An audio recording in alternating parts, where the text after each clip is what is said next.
Well, Mr. Sugathadasa, some of the things that were said, one was about Tommy and grit. I think it was you who mentioned Tommy and grit. That has certainly served all of us well, whatever we have chosen to do in life. I am G.L.P. I joined college in 1953 and I was there for 10 years.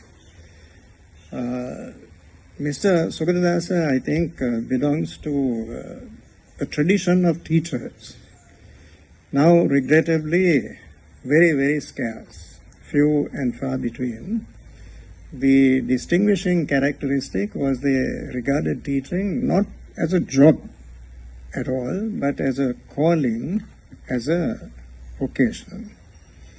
There were no pecuniary rewards at all.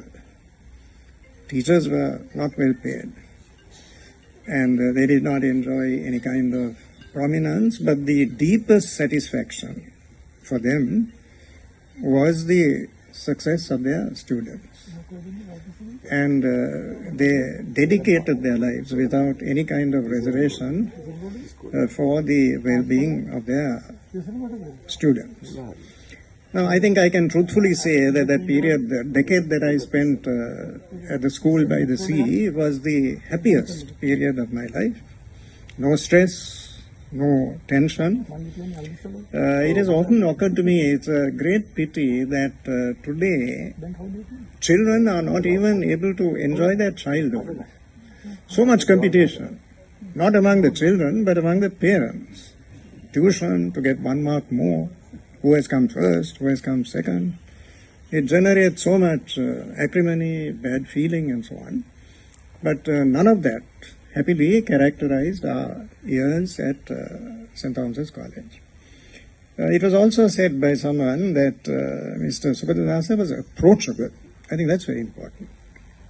There has to be a bond, a rapport between teachers and students, which is also, unfortunately, not a feature of the contemporary education system, which is now a kind of a conveyor belt product. Just a couple of days ago, I spoke in Parliament. I entirely agree with my colleague Kumar. It is a Montessori in many ways.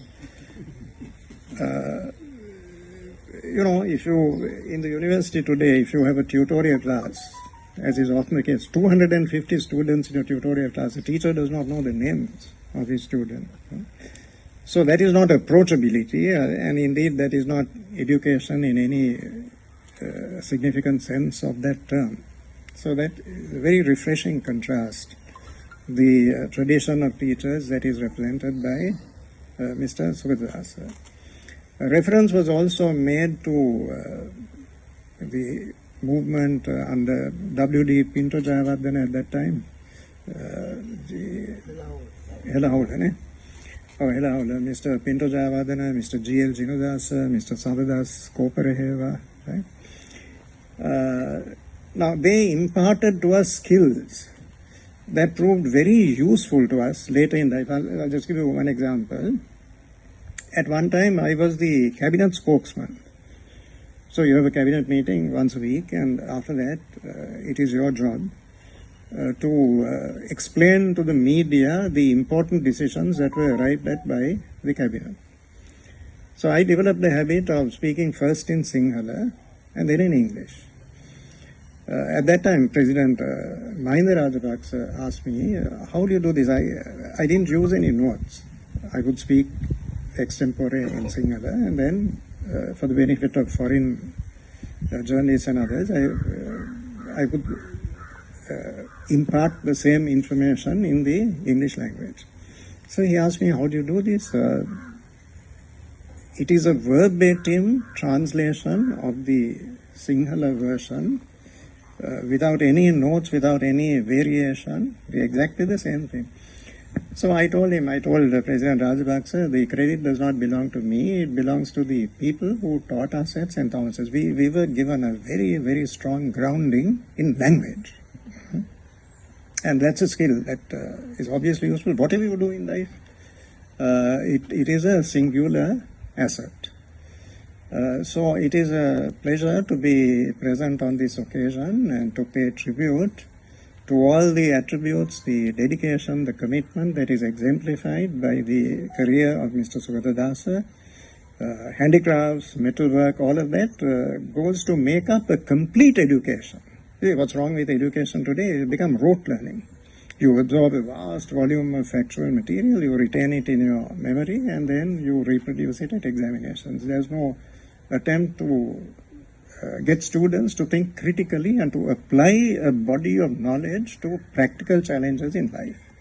So people like AGN are trying to address that issue through innovation, through institutions that they have established, with very little support from government, entirely the product of their own endeavors. And I would like to also thank Mr. Sriyan Jayasekera for making this gathering possible. I am meeting colleagues, friends, former students like Lasantha. So it's a great pleasure to be here with you today. And may I conclude by wishing Mr. Sugathadasa many more happy and fulfilling years. In your own modest, self-effacing way, you have served your country in an exemplary manner. And may you be further blessed. May the rest of your years be happy, productive, and fulfilling. Thank you.